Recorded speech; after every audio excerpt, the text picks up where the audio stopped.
आप सभी को नमस्कार। आज मैं आप सभी के समक्ष एक पौराणिक कथा लेकर आई हूँ। यह बहुत ही अनमोल कथा है, इसको पूरा जरूर सुने।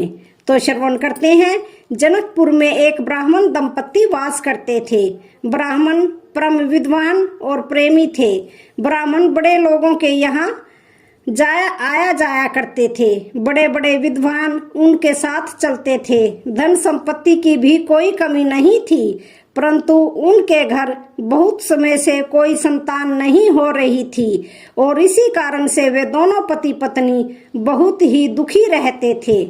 एक दिन उनके घर में एक संत जी आए। ब्राह्मण पति पत्नी ने संत जी की बहुत सेवा की और उनका आदर सत्कार किया। ब्राह्मण संत से प्रार्थना करते हुए बोले, हे संत भगवान, विवाह होकर बहुत वर्ष बीत गए हैं, परंतु हमारी कोई संतान नहीं है, आप कृपा करें। संत जी बोले, यदि तुम भावपूर्ण निरंतर संतों की सेवा में लगे रहो तो तुम्हें पुत्र प्राप्त होगा। संत के कहे अनुसार ब्राह्मण दंपत्ति निरंतर संत सेवा में रहने लगे। उन दिनों प्रयाग में कुंभ पड़ा। ब्राह्मण पति पत्नी दोनों कुंभ में पधारे और वहां सभी संतों की बहुत प्रेम से सेवा की। वापस जनकपुर लौटकर आने पर कुछ ही समय बाद पत्नी गर्भवती हो गई। भगवान बड़े विचित्र लीला विहारी हैं, उनकी लीला को कोई नहीं समझ सकता। जैसे जैसे गर्भ बढ़ता जा रहा था वैसे वैसे ब्राह्मण बीमार होते गए और जैसे ही बालक प्रकट हुआ तो ब्राह्मण जी परलोक सिधार गए। अब वह ब्राह्मणी माता अकेले ही बालक का पालन पोषण करने लगी। प्रयाग में संत सेवा करने के कारण यह बालक उत्पन्न हुआ था, अतः इसका नाम प्रयागदत्त रख दिया। प्रयागदत्त अर्थात प्रयाग द्वारा प्रदत्त। बालक थोड़ा बड़ा हुआ तो एक दिन घर में आग लग गई, सब जलकर राख हो गया। ब्राह्मण के प्रभाव के कारण घर में बड़े बड़े लोगों का, यजमानों का आना जाना लगा रहता था। वह लोग धन दे जाते थे, परंतु बालक पैदा होने पर सब लोग कहने लगे, बालक के घर में आते ही पिता की मृत्यु हो गई और कुछ ही समय बाद घर में आग भी लग गई। अवश्य ही यह बालक बड़ा ही अनिष्टकारी है। ब्राह्मणी आसपास के घरों से अन्न मांग लाती और किसी तरह बालक को खिलाती।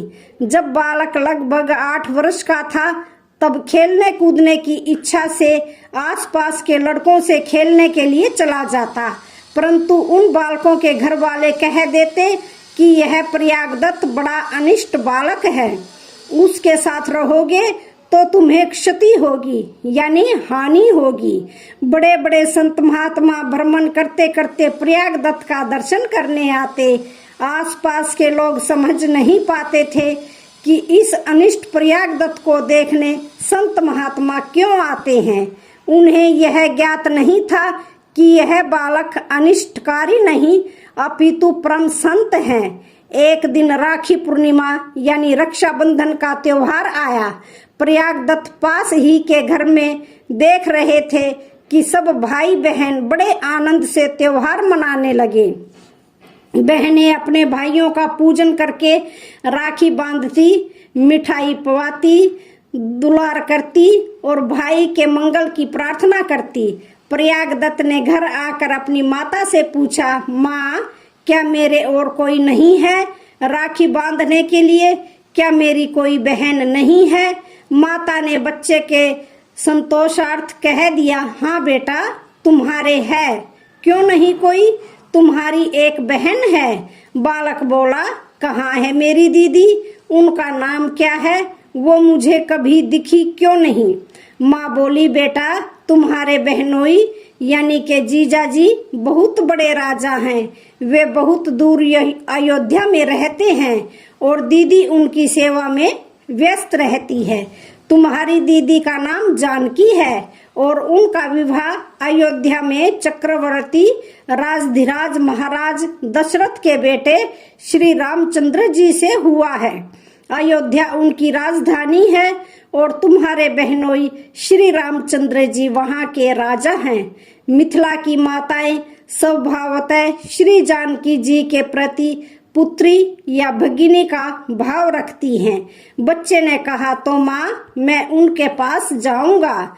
माता बोली अच्छा कुछ और बड़े हो जाओ तब तुम जाना। इस प्रकार माता ने टाल दिया, लेकिन बालक के हृदय में बहनोई बस गए। उसकी सूरती बहनोई में लग गई। किसी तरह कुछ दिन बीते। फिर एक दिन प्रयागदत्त ने माता से कहा, माँ अब तो मैं बड़ा हो गया हूँ, अब मुझे बहनोई के पास जाने दो। माता ने समझाया पर बालक नहीं माना। वह कहने लगा, अपने दीदी और जीजा जी को देखे बिना मुझे खाना पीना कुछ भी अच्छा नहीं लग रहा। माता सोचने लगी कि जानकी जी क्या अपने इस अबोध भाई की उपेक्षा कर सकती हैं। माता ने उत्तर दिया, ठीक है तुम जाओ, परंतु सोचने लगी कि बेटी के घर खाली हाथ जाना भी अच्छा नहीं लगता। माता ने कहा, बेटा तुम ठहरो, मैं तैयारी कर दूं, बहन के लिए कुछ लेते जाओ। उस समय जनकपुर से कुछ लोग अयोध्या की ओर जा रहे थे। माता ने सोचा कि प्रयागदत्त को इनके साथ भेजकर कनक बिहारिणी यानी सीताराम जी के दर्शन कराकर लौटा लाएंगे। माता ने आसपास से मांग कर चावल के कुछ कण इकट्ठे किए थे। आज भगवत कृपा से माता को अच्छे चावल मिल गए। उन्हें पीसकर और मीठा मिलाकर कुछ मोदक बनाए, जिन्हें मिथिला में कसार कहते हैं। माता ने कहा, यह मोदक तुम्हारे जीजा जी और दीदी के लिए हैं। उन कसारों की पोटली प्रयागदत्त को देकर विदा किया और कुछ सत्तू, भुने हुए जौ और चने को पीसकर बनाया जाने वाला व्यंजन होता है, उनके खाने के लिए भी दे दिया। प्रयागदत्त बहन जीजाजी से मिलने बड़ी प्रसन्नता और उत्सुकता से चले। मन में यही होता कि कैसे शीघ्र से शीघ्र अयोध्या पहुंच जाऊं।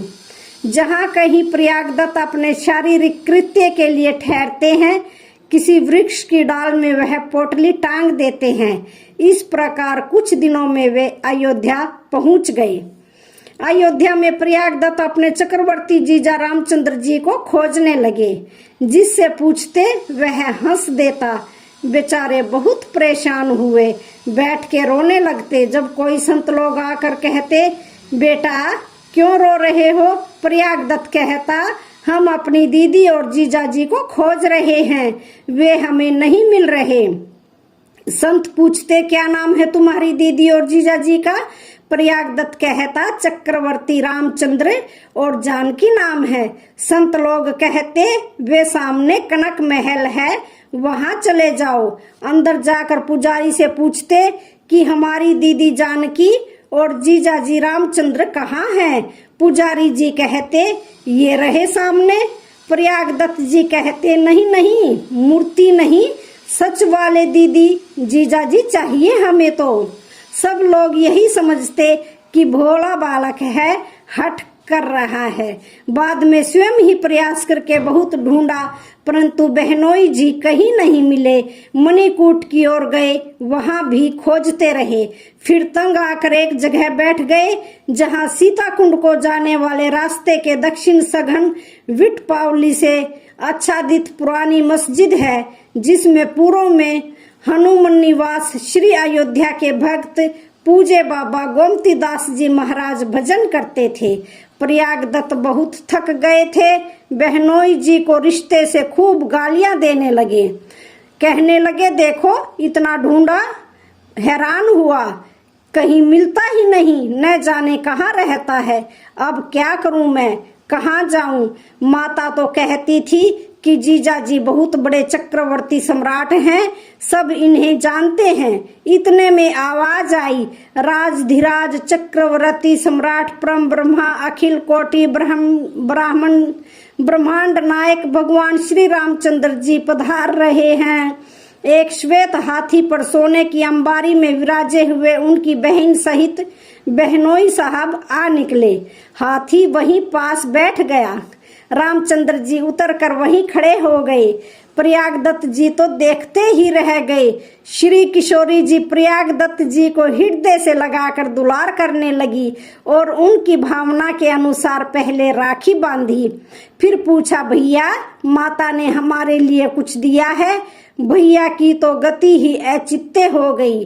प्रयागदत्त जी सोचने लगे, माँ सत्य कहती थी, हमारे जीजा जी बहुत बड़े सम्राट हैं और जैसी हमारी दीदी है वैसी किसी की भी नहीं है। किसी तरह अपने आप को संभाल कर कहा, हाँ दीदी यह है, लो पोटली दे दी और बोले, मैंने तो बहुत खोजा परंतु तुम लोग मिले ही नहीं, न जाने कहाँ रहते हो, कोई बताता भी नहीं है। श्री किशोरी जी ने पोटली लेते हुए कहा, हाँ भैया तुम्हें कष्ट तो बहुत हुआ, क्या करें, हम लोग ऐसी जगह रहते हैं जिसे सब लोग नहीं जानते। जानकी जी ने माता की भेजी हुई और भैया को दी हुई पोटली में से 2 कसार निकाल लिए और पहले प्रभु को खिलाए, फिर स्वयं खाए। शेष प्रयागदत्त को देते हुए कहा, भैया इन्हें तुम खाना और अब तुम घर जाओ, माता चिंता करती होगी, कुछ दिनों के बाद फिर आ जाना और माता से कह देना कि हम लोग बड़े खुश हैं, फिर मिलेंगे। हाथी खड़ा हो गया और दोनों राम जानकी उस पर सवार होकर चलने लगे। कुछ दूर जाकर हाथी अदृश्य हो गया। मामा जी अपनी बहन बहनोई के ध्यान में 24 घंटे मूर्छा की अवस्था में वहीं पड़े रहे। वाणी, रुद्र और नेत्रों में अश्रु प्रवाह जारी था। दूसरे दिन उनकी दशा कुछ संभलने लगी। उधर ही एक संत आ निकले। उन्होंने देखा कि एक सुंदर सुगोर कुमार बेतरह पड़ा हुआ है। निकट जाकर उसे ध्यान से देखा और हाल पूछा। यद्यपि उसने ठीक तरह से कुछ नहीं बताया, तथापि महात्मा रहस्य ताड़ गए। निकट ही उनकी गुफा थी।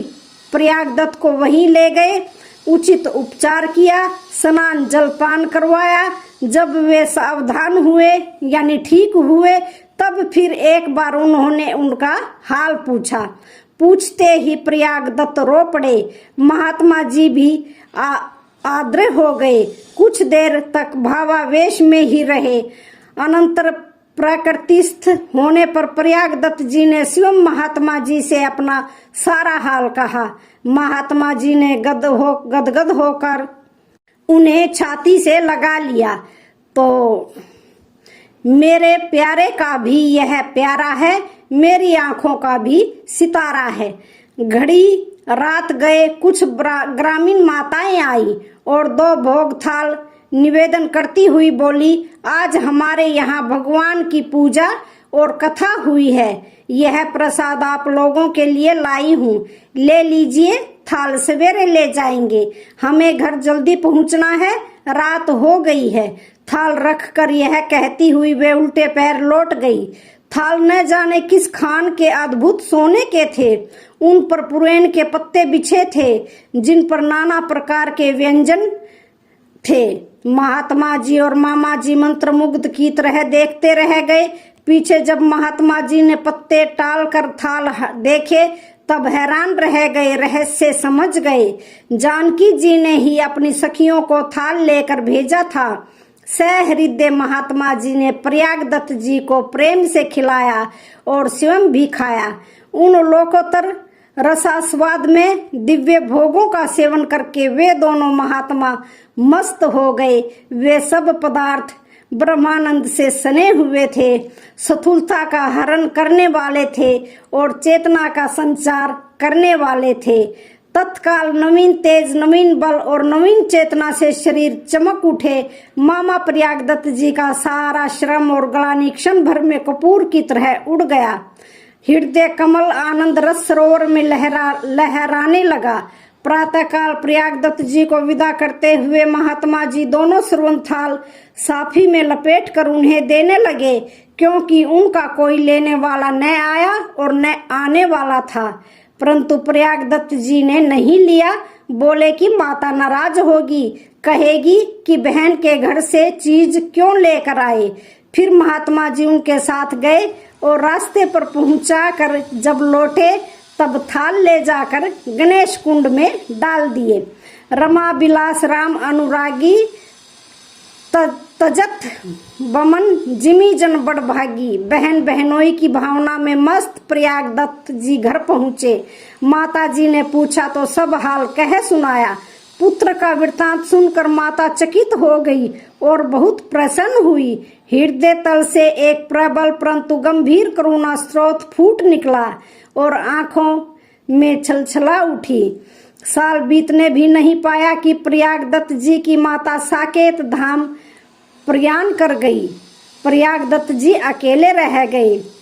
घर में और कोई भी नहीं। माता के देव पितृ कर्म के बाद अकेला पाकर वैराग्य और अनुराग दोनों उन्हें पूर्णतया अधिकृत करने लगे। पास के एक ग्राम के एक प्रतिष्ठित और सुसंपन्न ब्राह्मण चाहते थे कि प्रयाग दत्त को जमाई बनाकर अपने घर रखे और अपना उत्तराधिकारी बनाए। उनके भी एकमात्र कन्या रह गई थी। पुत्र स्रोगामी हो चुके थे। यद्यपि प्रयाग दत्त दीन और दरिद्र थे पर रूप, शील और कुल से संपन्न थे। ब्राह्मण जानता था कि प्रयाग दत्त जी के पूर्व पुरुषों में अनेक यशस्वी विद्वान हुए हैं। उनके पिता भी सात्विक गुणों से मंडित एक प्रतिष्ठित पंडित थे। जनता को उनमें बड़ी श्रद्धा थी। बहुत लोग उनके शिष्य थे। जब ब्राह्मण मिथिला नगरी में आया तब लोगों ने कहा कि लड़का अभागा है, कुलच्छनी है। पिता का भी भक्षण किया और धन संपत्ति का भी। यह सब सुनकर ब्राह्मण ने प्रयाग दत्त को कोरा जवाब दे दिया और लौट गया। प्रयाग दत्त जी को तो संसार में कोई रस था ही नहीं। उनका मार्ग अब खुला हो गया। प्रयाग दत्त जी ने अब अयोध्या जाने का निश्चय किया। मिथिला से सीधे अयोध्या पहुंचकर सरयू जी में स्नान किया।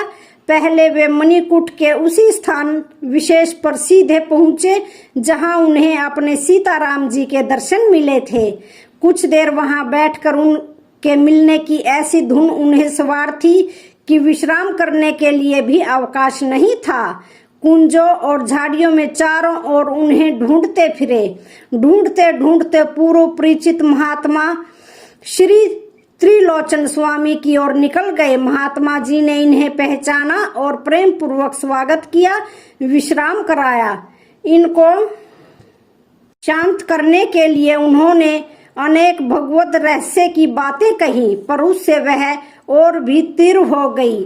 धीरे धीरे स्वामी जी ने अपने अपूर्व सत्संग के प्रभाव से उन्हें शांत और सावधान किया। फिर कुछ भोजन कराया। दूसरे दिन प्रातःकाल प्रयाग दत्त जी श्री त्रिलोचन स्वामी जी के चरणों में लौट गए। स्वामी जी ने उन्हें वात्सल्य पूर्वक उठाकर बैठाया। महात्मा जी में उनकी श्रद्धा आकर्षित हो चुकी थी। स्वामी जी से उन्होंने वैराग्य दीक्षा के लिए प्रार्थना की। सदगुरु में उमड़ती हुई श्रद्धा के उसी मुहूर्त को उपयुक्त समझा और दीक्षा दे दी। लंगोटी अंचला प्रदान किया। प्रयाग दत्त जी अब प्रयागदास जी हो गए। कुछ रात गए प्रयागदास जी की दशा कुछ ऐसी चढ़ी कि वे सोते ही उठ पड़े और वन बिहड़ों में जहां तहां घूमने लगे। जिधर निकल गए उधर ही निकल गए। चल रहे हैं परंतु पता नहीं कहाँ जा रहे हैं। ना जाने क्या क्या देखते हैं, न जाने किससे क्या कहते हैं।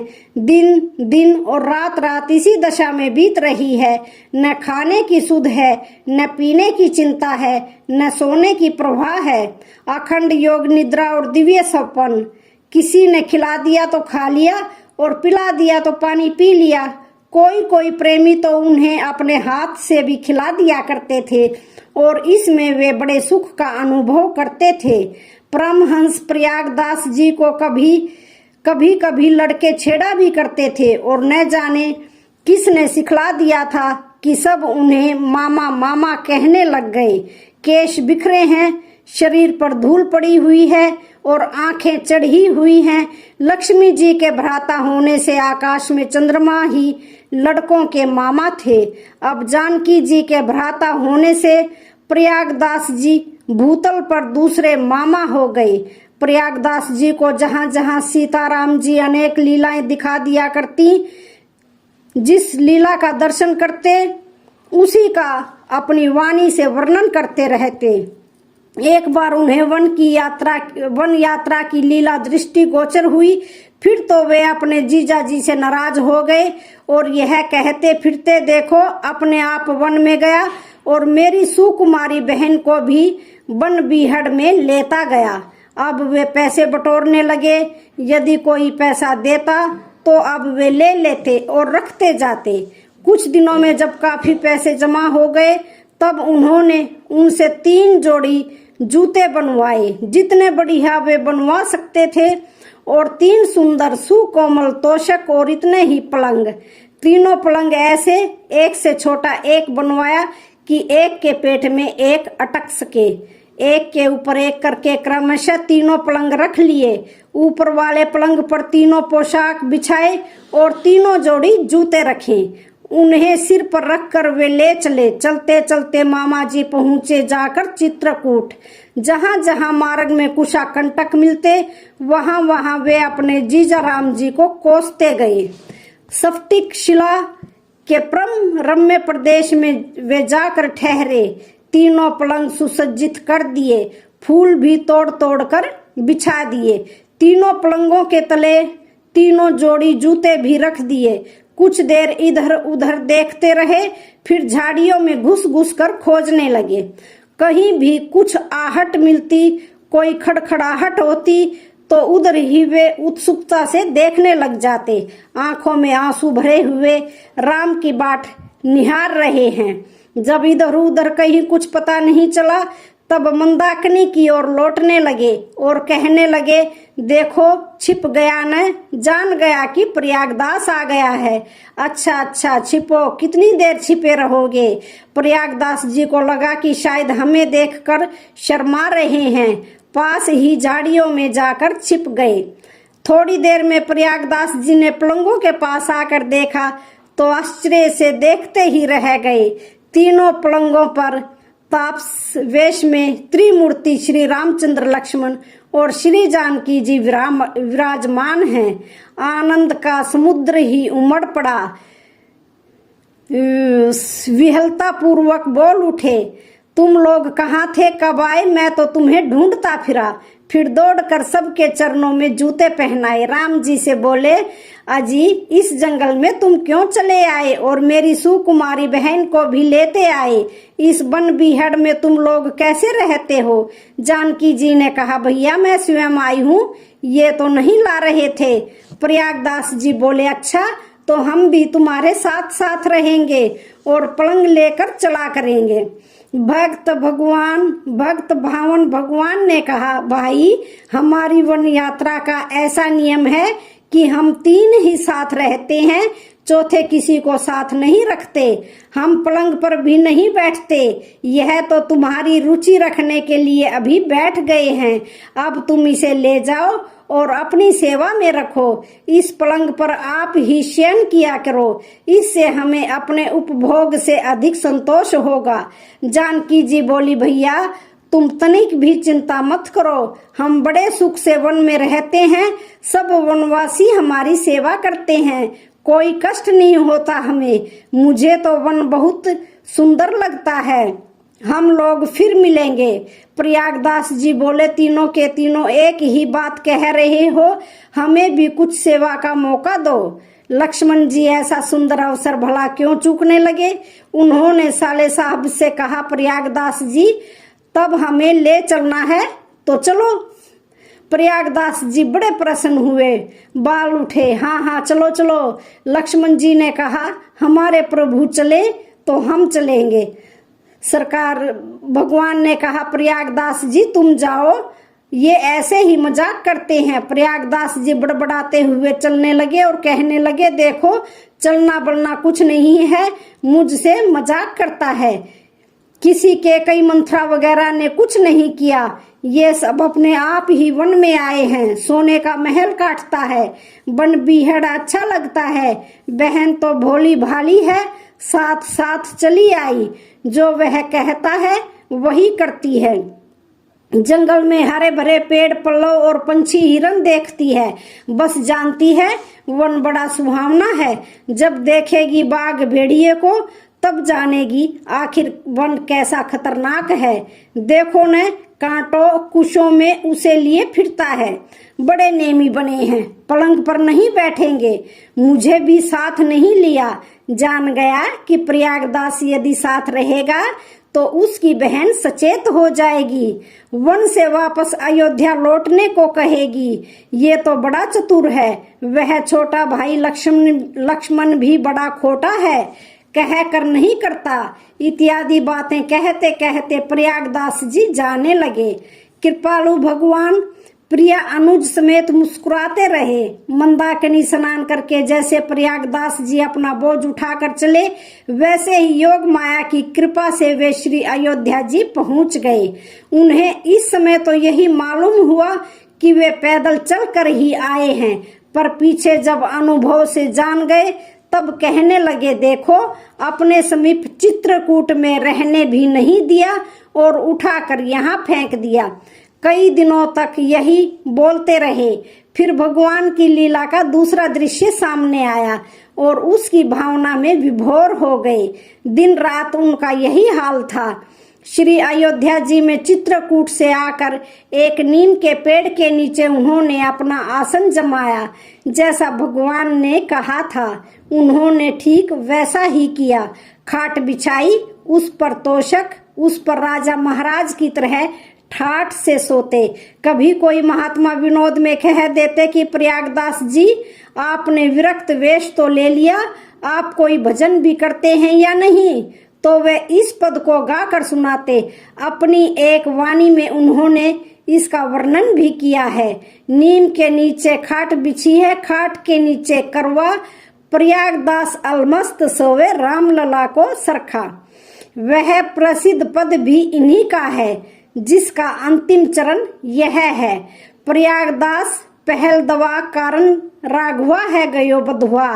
इसी तरह की उनकी मस्तानी अटपटी वाणियां होती थीं। प्राचीन अयोध्यावासी सज्जन कभी कभी कहते थे और उनके विचित्र चारु चरित्रों की चर्चा किया करते थे। परमहंस मामा प्रयागदास जी को हुए 4 पीढ़ियां ही हैं, लगभग 1.5 या 250 वर्ष हुए होंगे। तो आज की